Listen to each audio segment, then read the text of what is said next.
15 বছরের এক কিশোরীর সঙ্গে পরকীয়ার অভিযোগে জনপ্রিয় কন্টেন্ট ক্রিয়েটর রিপন ভিডিওকে আটক করেছে এলাকাবাসী। পরে স্থানীয় এক সালিশে তাকে 5 লাখ টাকা জরিমানা করা হয়। পাশাপাশি তাকে গ্রাম ছাড়ার নির্দেশ দেওয়া হয়েছে।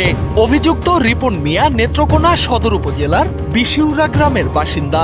ভুক্তভোগীর পরিবারের অভিযোগ, আর্থিক প্রলোভন দেখিয়ে ওই কিশোরীর সঙ্গে প্রেমের সম্পর্ক গড়ে তোলেন রিপন মিয়া। তাদের দাবি, গেল বৃহস্পতিবার রাতে কৌশলে ওই কিশোরীকে ডেকে নিয়ে ধর্ষণ করা হয়।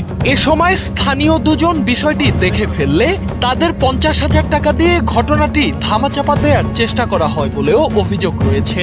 পরে বিষয়টি জানাজানি হলে রোববার রাতে নন্দুরা বাজারের বিএনপি কার্যালয়ে একটি সালিশ বৈঠক বসে। সেখানে অভিযুক্ত রিপন মিয়াকে 5 লাখ টাকা জরিমানা করা হয়। সোয়ান ইয়েলো এয়ারফ্লো মশারি, মশা রোধে 100তে 100, সোয়ান গ্রুপের একটি পণ্য।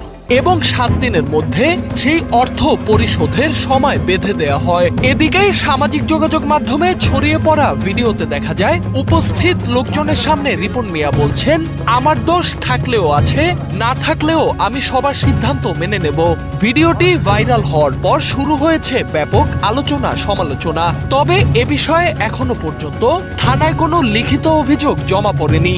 নেত্রকোনা মডেল থানার ওসি আবুল খায়ের জানিয়েছেন, অভিযোগ পেলে তদন্ত সাপেক্ষে প্রয়োজনীয় আইনগত ব্যবস্থা নেওয়া হবে।